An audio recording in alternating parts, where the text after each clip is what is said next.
हर परिवार की एक महिला को इस योजना का लाभ मिलेगा ही मिलेगा। तो ऐलान हो गया है कि आपको 10,000 रुपए दिए जाएंगे। 20 सालों से यहां कौन सरकार में रहा? 20 सालों से किसने नीतियां बनाई? 20 सालों से ये 10,000 रुपए आपको क्यों नहीं दिए? कि चुनाव आ रहा है, चुनाव के आज शायद 1-1.5 महीने पहले हम चुनाव आ रहा है तो आपको 10,000 रुपए मिल रहे हैं। तो ऐलान हो गया है कि आपको 10,000 रुपए दिए जाएंगे। 20 सालों से यहां कौन सरकार में रहा? 20 सालों से किसने नीतियां बनाई? 20 सालों से ये 10,000 रुपए आपको क्यों नहीं दिए? अब चुनाव आ रहा है तो उन्हें कह दिया कि 10,000 रुपए आपको मिलेंगे, लेकिन ये नहीं कह रहे हैं कि हर महीने मिलेंगे। ये नहीं कह रहे हैं कि आपका मानदेय 10,000 रुपए हो जाएगा, कि उसको बढ़ाकर हम आपको 10,000 रुपए देंगे।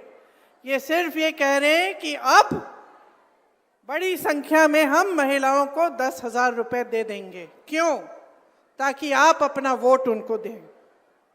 सिर्फ एक ही मकसद है, एक ही नियत है। महिला पर क्या बीतती है? महिला जब एक जगह से दूसरी जगह जाती है तो असुरक्षित महसूस करती है अपने आप को। अपराध बढ़ गए महिलाओं पे, 10 गुना बढ़ गए होंगे। ये जो लड़की अभी स्टेज पे आई थी, क्या कह रही थी? कि मैं जब कॉलेज जाती हूँ दीदी, मुझे डर लगता है, मुझे डर लगता है। पढ़ाई के लिए जा रही है, घर से जा रही है, वापस आ रही है, उसको डर लगता है, क्योंकि इस सरकार ने उसको सुरक्षित करने का कोई काम नहीं किया। महिलाओं के बलात्कार हो रहे हैं, अपराध हो रहे हैं महिलाओं पे, ये लोग FIR दर्ज तक नहीं होने देते। जब आप FIR दर्ज करने जाते हैं, मना किया जाता है। मैंने बार बार ये देखा है। मैं यूपी में काम करती थी, 5 साल काम किया। मेरे ख्याल से हर हफ्ते, हर 10 दिन ऐसा एक केस आता था जहां महिला पे अपराध हुआ है और उसके लिए कोई मदद नहीं है, कोई खड़ा नहीं हो रहा है उसको मदद करने के लिए। वो खुद खड़ी है। नौजवान महिलाएं थी, 20-25 साल की, अपने आप अपना केस लड़ती थी, FIR दर्ज करने के लिए लड़ती थी, उनको भी जला डाला, मार डाला। तो इस समाज को बदलेगा कौन? बदलेगा कौन? जब तक आप अपनी शक्ति को नहीं पहचानेंगे तब तक कुछ नहीं बदलेगा। और मैं तब से, जब से मैं यूपी में काम कर रही थी, जब से मैंने वहां कहा कि 40% महिलाएं कांग्रेस पार्टी से चुनाव लड़ेंगी, चाहे हारे चाहे कुछ ना हो, लेकिन लड़ेंगी जरूर। इसीलिए ये नारा हमने जारी किया था, लड़की हूं, लड़ सकती हूं। आपको, महिलाओं को ये बताने के लिए कि आपकी एक बहुत बड़ी शक्ति है। आज नीतीश जी, मोदी जी, अमित शाह जी आज इस शक्ति को पहचान रहे हैं।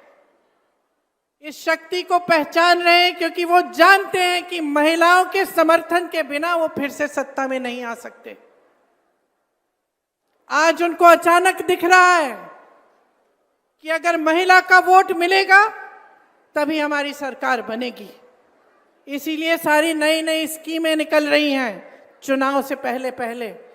लेकिन बहनों, हम महिलाएं तेज भी होती हैं, हमें लोगों की नीयत जल्दी समझ में आ जाती है।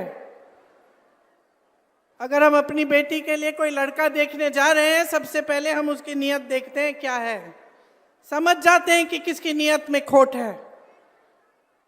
तो जब आपको सिर्फ चुनाव के पहले स्कीम दी जा रही है, सिर्फ चुनाव के पहले पैसे दिए जा रहे हैं, आपको समझना चाहिए कि नीयत में खोट है। लेकिन आपकी जो इतनी बड़ी शक्ति है वो आप खुद नहीं पहचान पा रही हैं। अगर आप एकजुट हो जाएंगी, इस देश की आधी आबादी है, देखते हैं कौन रोक सकता है आपको। देखते हैं किसकी हिम्मत है, किसी भी पार्टी की हिम्मत हो कि आपको 3,000 रुपए का मानदेय दें महीने में। आप एकजुट हो जाइए, खड़े हो जाइए और अपना हक मांगिए, अपना अधिकार मांगिए, अपनी शक्ति को पहचानिए कि मैं महिला हूं, इस देश की आधी आबादी हूं, ये देश मेरे बिना स्वतंत्र भी नहीं हो सकता था। अगर इस देश की महिलाएं उस समय नहीं जागी होती, अगर वे स्वतंत्रता संग्राम में इकट्ठे होकर लड़ती नहीं, तो हम आज स्वतंत्र भी नहीं होते। तो हाँ, समाज और सरकार को पहचानने की जरूरत है कि हमारी शक्ति क्या है, लेकिन हमें खुद पहचानना पड़ेगा कि हमारी शक्ति क्या है। हमें खुद एकजुट होना पड़ेगा, हमें खुद देखना पड़ेगा कि कौन सी पार्टी, कौन सा गठबंधन हमें सम्मान दे रहा है। और सम्मान का मतलब ये नहीं है कि चुनाव के 10 दिन पहले 10,000 रुपए पकड़ा दिए, हमें खरीदने की कोशिश है। ये हमारा सम्मान नहीं है। हमारा सम्मान तब होगा जब आपको मानदेय, हर महीने का मानदेय सही मिलेगा। सम्मान तब होगा जब आपको पैरों पे खड़े होने के लिए पूरी तरह से सरकार आपका समर्थन करेगी। आपका सम्मान तब होगा जब आपकी बेटियां पढ़ने जाएंगी और अपने आप को सुरक्षित समझेंगी। और मैं आपको सीधा सीधा बता देती हूं कि भाजपा की सरकार, नीतीश जी की सरकार आपको कभी इस तरह का सम्मान नहीं देंगे। 20 सालों से इनकी सरकार चल रही है। आप आवाज उठाती हैं तो क्या होता है? यहां मंच पे कहा, आप आवाज उठाती हैं तो आपका मुंह बंद किया जाता है, पुलिस आ जाती है आपको पीटने, आपको गिरफ्तार करने के लिए। क्यों? अपराध कर रही हैं आप। अपराधियों को तो गिरफ्तार नहीं किया जा रहा है, लेकिन आप आवाज उठा रही हैं, आप अपना हक मांग रही हैं। आप कह रही हैं कि मैं 8 से 10 घंटे काम करती हूं, मुझे ये 1,000-1,500 रुपए का मानदेय, ये 3,000 रुपए का मानदेय स्वीकार नहीं है, मुझे सम्मानजनक मानदेय दो। तो आपको पीटा जाता है, आपको पकड़ के थाने ले जाया जाता है। ऐसी सरकार कभी आपका सम्मान नहीं कर पाएगी। हमारे गठबंधन ने तय किया है कि जो जरूरतमंद महिलाएं हैं उनको 2,500 रुपए हर महीने मिलेगा। आपके मानदेय की बात हम सब अच्छी तरह से समझ रहे हैं और आपके मानदेय को बढ़ाने के लिए, आपके सम्मान के लिए हम सब काम करेंगे। आपने यहाँ मंच पे कई महिलाओं ने अपने बच्चों की स्वास्थ्य की बात की। हमने तय किया है कि जिस तरह से कांग्रेस की सरकार ने राजस्थान में 25 लाख का स्वास्थ्य बीमा जारी किया था, उस तरह से बिहार में हम उसे लागू करेंगे। इसका मतलब है कि 25 लाख रुपए तक कोई भी स्वास्थ्य सुविधा, चाहे वो सर्जरी हो, दवा हो, कुछ भी हो, वो आपको मुफ्त में मिलेगी। ये आपके समर्थन के लिए है, ये इसलिए है ताकि आपको अपने बच्चों के लिए, अपने स्वास्थ्य के लिए, अपने परिजनों के स्वास्थ्य के लिए संघर्ष नहीं करना पड़े। हमने ये तय किया है कि हम भूमिहीन परिवारों को 3 से 5 डिसमिल जमीन दिलवाएंगे। और सुन लीजिए, इस जमीन का मालिकाना हक महिलाओं को दिया जाएगा ताकि जमीन आपके नाम हो, जमीन आपकी हो। ये आपकी शक्ति है जिसे हम पहचान रहे हैं, ये आपका सम्मान है जिसे हम समझ रहे हैं। तो मैं वैसे आपकी बातों को सुनने आई थी, भाषण देने नहीं आई थी। मैं चाह रही थी कि एक संवाद हो, कि मैं भी समझूं, क्योंकि मैं उत्तर प्रदेश की महिलाओं की समस्याओं को जानती हूं, केरल की महिलाओं की समस्याओं को जानती हूं, अन्य जगहों में जहां जाती हूं मैं समझती हूं। मैं समझना चाहती हूं कि कितना संघर्ष है आपके जीवन में। और जो मैंने सुना उससे स्पष्ट हो गया है कि आपके जीवन में इतना संघर्ष है। आप पूरे समाज का बोझ उठा रही हैं, आप समाज का बोझ उठा रही हैं, लेकिन समाज और सरकार आपकी तरफ देख ही नहीं रही है। जहां सरकार को मदद करनी चाहिए, जहां आपको सशक्त करना चाहिए, वो काम नहीं हो रहा है। एक बहन ने रोजगार की बात की, कहा कि यहाँ से तमाम लोग पलायन करके चले जा रहे हैं।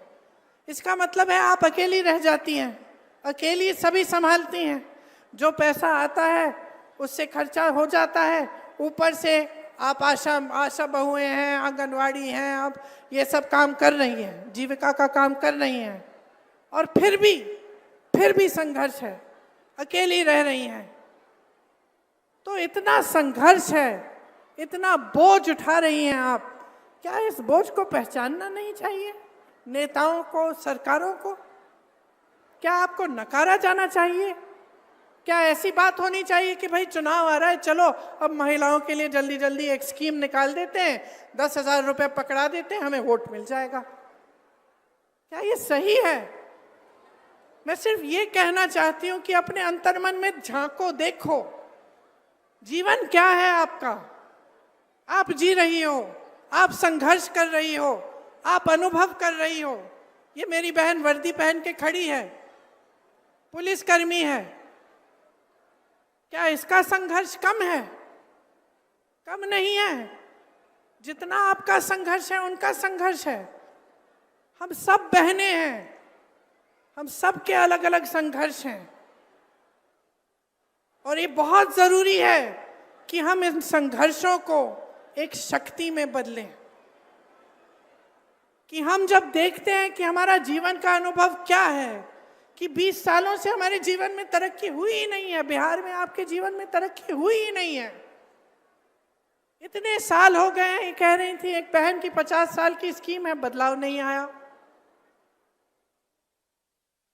तो जब आपके जीवन में इतना संघर्ष है, ये आपका अनुभव है, आप देख रहे हो, बच्चों को पढ़ा नहीं पा रहे हो, बीमार पड़ जाते हैं, इलाज नहीं कर पा रही हो, दिन रात काम कर रही हो, मानदेय नहीं मिल रहा है,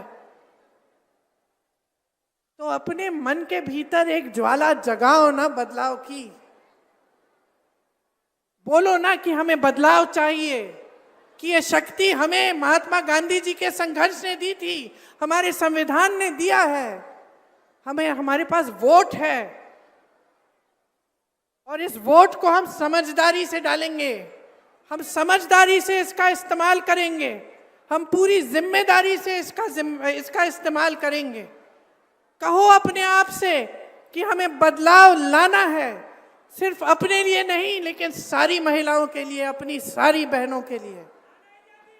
जो सरकार, जो नेता महिला की शक्ति नहीं पहचानेगा, जो चुनाव के समय सिर्फ अपने मुंह दिखाने आएगा और बोलेगा कि लो एक स्कीम निकाल दी आपके लिए, लो 10,000 रुपए, लो 5,000 रुपए, उसको सबक सिखाइए, सबक सिखाइए, उसकी नीयत को पहचानिए, पहचानिए कि आपकी अपनी एक बहुत बड़ी शक्ति है, जो इस देश की सबसे बड़ी शक्ति है। इस देश का भविष्य आपके हाथों में है, बच्चों को आप पालती हैं, नई पीढ़ी आपके हाथों में है, आप शिक्षा देती हैं, आप समझाती हैं, आप नैतिकता की बात उनसे करते हैं, आप संघर्ष करके स्कूल पहुंचाती हैं, उनको शिक्षा दिलवाती हैं, रोजगार करती हैं, संघर्ष करती हैं।